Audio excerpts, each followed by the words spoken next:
What's up, everyone? Shakiel Mahjouri here for CBS Sports, and you know who this is. He is the two-time WWE champion challenging Cody Rhodes for the undisputed WWE Universal title at Backlash France on Saturday. He, much like that head of hair that he's hiding, is phenomenal. AJ Styles, how's it going, my man? Good, man. I like that intro. It's pretty good. Thank you. No Samantha Irvin, but we do what we can over here. Now, before we get to the match at hand and all the great things going on in the WWE, I am curious for your take on this. Which career trajectory do you think is the bigger success story? Cody Rhodes going from release to world champion, or your hair graduating from soccer mom certified to like cult classic online hit? Well, I will say this. I don't think Cody got released. I mean, he asked to. I guess he did because he asked for it. So, kind of, and I'm proud of the fact that I have moved on from soccer mom hair to I don't know what I'm going to do with it at this point. Kind of hair, because I don't know where it is at this point. People don't realize the transaction it takes. From going to like emo AJ Styles to soccer mom AJ Styles to just long haired dude, as I am now. Yeah, people are obsessed with it. I always put out like a fan Q&A, and I swear half the questions were about the hair, and I'm trying to figure out how to like boil it down to one point. Yeah, it's pretty ridiculous. I agree with you. There does the date October 8th, 2003 ring a bell by chance? You've had so many. 2003. It's very early, so I would have been with TNA, and I think the only reason why we'd actually bring that up is if I were in the ring with probably a Rhodes, say known as Dusty. Maybe is that why you're bringing it up? AJ Styles, sharp as ever. Yes, you defended the NWA World's Heavyweight title against Dusty in 2003. Won the match, by the way. Doesn't go well for the Rhodes family this coming weekend. What was your reaction immediately after the fact, knowing that you had just gone in there for such a prestigious world title against a legend like Dusty? And now looking ahead, how does it feel to be standing across the ring from his son in the main event of a pay-per-view on an entirely different continent? Yeah, I don't know if even Cody knows this, but there was a time where, I've always said Dusty was really good to me, and whether he was in the ring with me or, over creative, really good to me. And there was a point where, I knew that his son Cody wrestled Dusty's son, and they're out of Georgia. So I was like, man, Dusty, I'd love to come by, in a tournament and watch him wrestle. Never had that opportunity, but how great would that have been if I would have gotten to see him wrestle Cody before we wrestled here in the WWE? It'd be crazy. Yeah. Where does this? It's a first time encounter, I think, for fans. It's a little bit of like a modern day dream match. Where does this? How high would you rank this in terms of how exciting and fresh it is for you as a performer who's done it all and seen it all? Well, it's definitely new. That's always a good, especially when you've been doing it for 25 years. That likely doesn't happen. But the fact that, we've been in the same place. When I got to WWE, Cody was there. Now, he left and now he's back, and it just never had that opportunity to get in the ring with each other. It's pretty awesome, man. He's such a star right now. Ooh, don't turn that off. He's such a star right now. It's ridiculous. So it's fun to be in the same ring with him, doing it for the first time in a different country. It ranks pretty high up there. You mentioned that Cody Rhodes asked for his release, was not released. Bad on me. I find the parallels between your careers very fascinating because while you made yourself outside the promotion as a star all around the world, signed to WWE in 2016, and have been here ever since. Cody started in the WWE, worked his way out, and sort of built himself into the man he is now. But what stands true is the version of AJ Styles that we see today and the version of Cody Rhodes that we see today was forged a long time ago. What sort of appreciation do you have for what Cody's done in his career, having been there at the time that he stepped away from the company? Well, I know what it's like to bet on myself, and that's exactly what Cody did. He knew that he was worth much more than they were giving him at the time, and he had to go and show them and prove to them that, hey, man, I don't have to be stardust. I can do what needs to be done. I can be a top guy if you'll just give me the opportunity. One, he had to show them that he could get on by going somewhere else. I totally understand that, get it.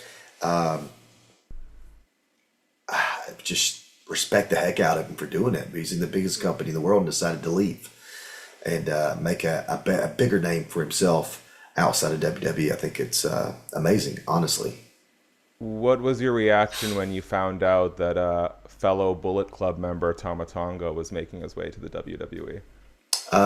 Man, well, truth be told, I wanted him much earlier than when he came, but the timing wasn't right.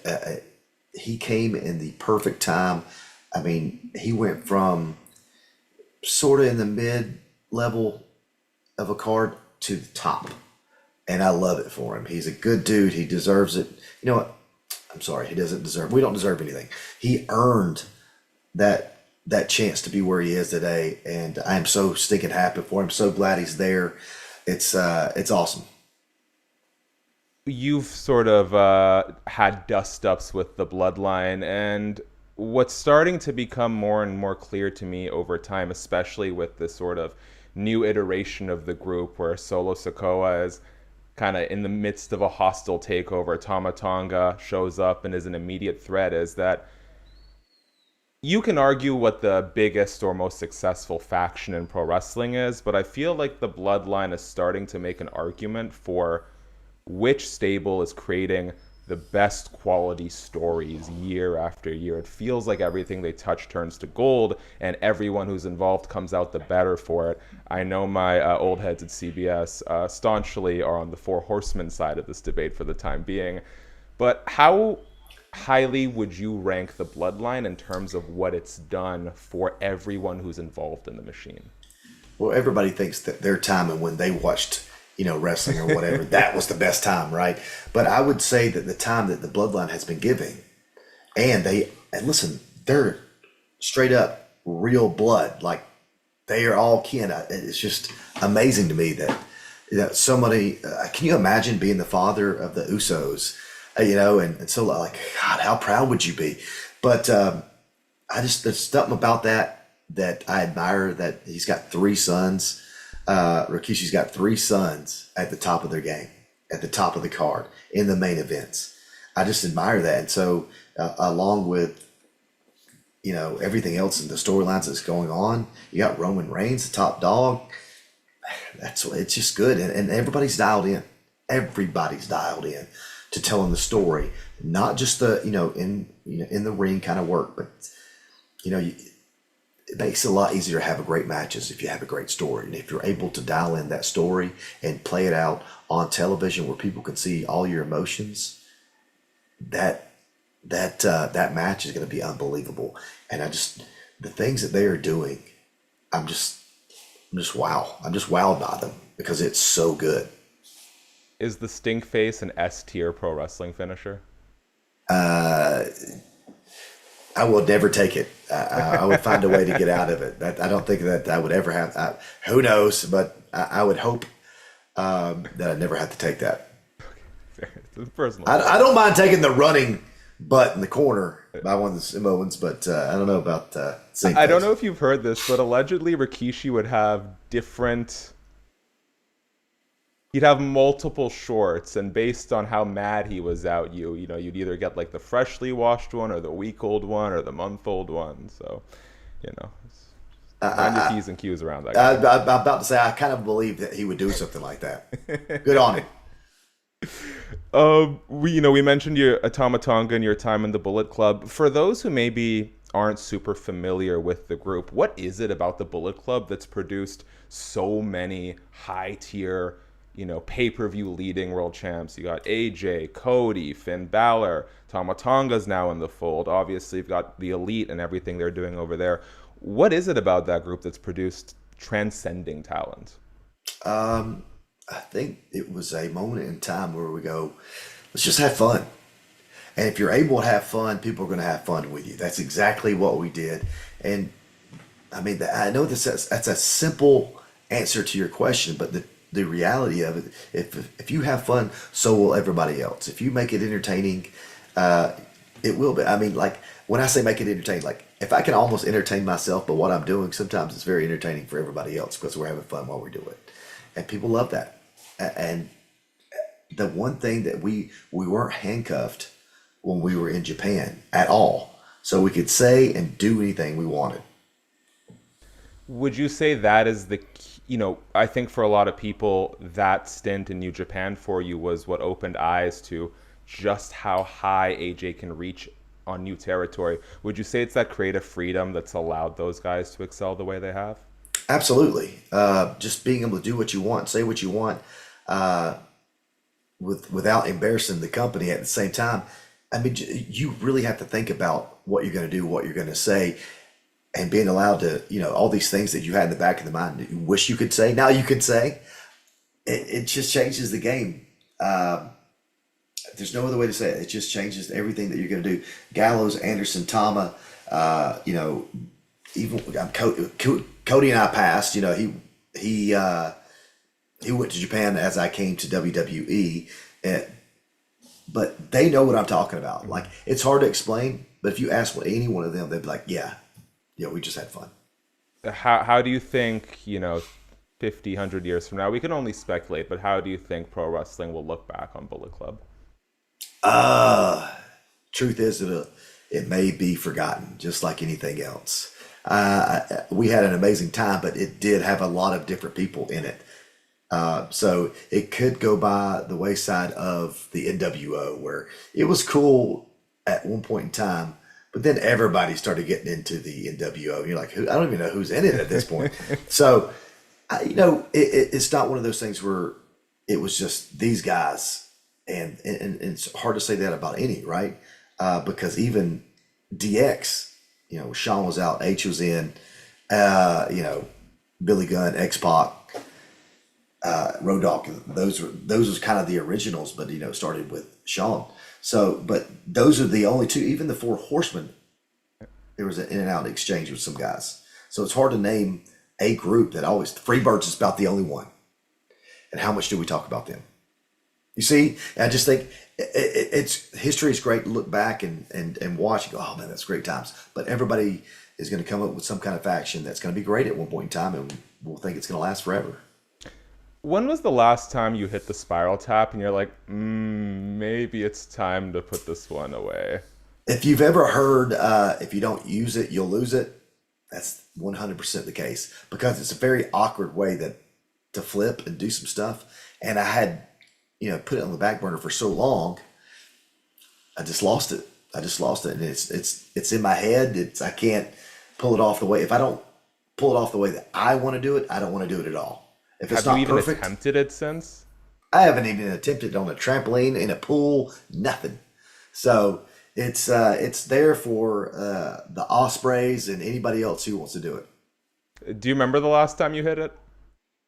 I think the last time I hit it was against. I know it was in TNA, I believe. I can't remember who it was on though. Maybe Bully Ray was the last time. I think I hit it on him. I don't know. Matt Hardy, maybe. I have no clue. I am a sucker for good pro wrestling pops, and I probably go back and watch your Royal Rumble debut at least twice a year, if I'm being honest with myself here. I was just sort of catching up on old news, and you were in discussions to return to TNA in 2016. I'm not sure how much you've talked about it in the past, but the reports on there and claimed that it was basically a done deal. How close in reality were you and the OC to signing? How far into that process did we get? I mean, we went and met with them, so it was that close, and we talked about numbers. Of course, nothing was signed other than I don't even know what it was. We kind of signed something, but it wasn't anything that had any value or any importance. So it was pretty close. I'm very thankful that things happened the way that they did, because we now know they didn't have the money back then either to have signed us, and we'd be right where we started and play worse for wear, because I don't say we burnt a bridge with New Japan, because we haven't, but that's not a bad way to. It's not a great way to go out. Mm-hmm. As we hit the final few minutes here, I know Triple H was someone you talked to a lot in the process of signing with WWE, and here we are now under his creative lead. You're headlining Backlash. How good of a pulse does Paul Levesque have on everything that's going on in pro wrestling? Because, man, it seems like he has a really good eye for who should be in the fold. He's really smart. And he really cares. And that's what we need. We need someone who not only wants to put on a great product, but cares about the people that is working for him and doing their best. Sometimes we hit a wall. We're not sure exactly what they want or what they want us to do. And just having that communication to say, hey, man, this is what I need. And so it just flips like that, and you understand and you get it. Or sometimes we just need time. Maybe you need more time at NXT. Like, I don't know, but I can appreciate the fact that he cares about, because I've seen so much talent that definitely had a right to be in the WWE, but we didn't give enough time to develop. And I feel like we kind of ruined their lives to some degree, because this is the peak of wrestling, and we just said, you're not good enough. See ya. I hate that. That's not true, mind you. But that's what we've said with doing what we do. And I don't think Triple H is, willing to do that without giving someone a chance. I hope the answer is no, by the way. Do you see a finish line in sight that you're willing to share? A finish line? Not that I'm willing to share, but there's definitely a finish line somewhere in the future. Listen, I enjoy this. I really do. It's just, I don't want to get to a point where, and I've said this before, you're going, man, maybe it's time for him to get out. I don't want to get to that point. I feel pretty good right now. I really do. I just don't want to get to there. My bump card, as they call it, you only have so many of them, and then you're out. So I'm trying to use mine sparingly and positively and everything at the right time, and not as easy as you think, because as a heel, you got to make sure everybody looks good. So we'll see what happens. I mean, you and Kevin and Ray put on quite the spectacle on SmackDown, so there's definitely still a few, notches left on that pump card by the looks of it. One quick one, and then I want to end on this note. First, what game makes AJ Styles rage the hardest? Oh, man. Well, that's a tough one. I mean, listen, I am hooked on a game that I shouldn't be hooked on because I've been playing it so long, and that's probably what makes me so mad, is that I know, Fortnite, a lot of kids and guys and everybody plays that game, but it's too cartoony for me. But I'm a PUBG guy, and I don't know why, other than the fact that it's hard to win. It's never easy. There's no aim assist. And I still don't understand how somebody shoots me around a freaking wall. I don't freaking get it. And I scream, and in this room that I'm in right now, that's what gets me. So that game still gets me fired up to the point where I go, I'm done playing. All right, buddy. I tell the guy that I always play with, I play with the same guy every time. Dude, I can't play anymore tonight. I got to go. I got to go work out or something. I am proudly 4 months sober from Apex Legends, and my friends are just trying to get me back into it. I'm like, no, I've been crushing the single player games. I've been emotionally fulfilled, and I'm going to keep it this way. I will admit that I tried Helldivers too. And while it's cool, I just don't understand. I like to beat games. I like to be the winner of something. Just finishing a stage isn't enough for me. I want to beat the game. I want to see an ending that they came up with, and it's really cool. I love all that. That's what hooked me on Nintendo. That was a long answer to one you didn't need. No. You got it. This is the balancing act. I'm running out of time, and then there's the questions I should ask and the questions I want to ask. So thank you for filling me in on that one. Yeah, man. Last one, and this actually holds a lot of sentimental value to me. One thing I've always really admired about your career is that you meet a lot of, I cover MMA and I cover pro wrestling, and you'll meet a lot of people who talk about the sacrifices they have to make and how it's in many ways a selfish pursuit that comes at the expense of family and friends. As someone who's always functioned as a family man, with family as a guiding principle to how they approach their career, what's the lesson people can take from you about being a family man and also pursuing your dreams? Well, I mean, my kids, all they've ever known is me wrestling. I've done it their whole lives, and I've been gone. Boys can take it a lot easier than the girls. I can promise you that. I have a 9-year-old, and she gets heartbroken when I'm gone, for too long. So that that's tough. But man, I hope as they get older, and I've seen my older boys are, tell me and show me things on Instagram that they appreciate the sacrifice that I'm doing now, so I can spend time with them as they play college baseball or have, their last year in wrestling or whatever music that they're making, that I can be a part of it and help them with that. So the sacrifices that I have made early in my life are the reason why I'm going to get to spend more time with them here in the near future. AJ, I want to leave you with the last word. If there's anything you want to talk about, Backlash, anything, and to say, are you getting you streaming soon? Everyone wants to know if you're going to be streaming again. A lot of work goes into streaming, and you know this.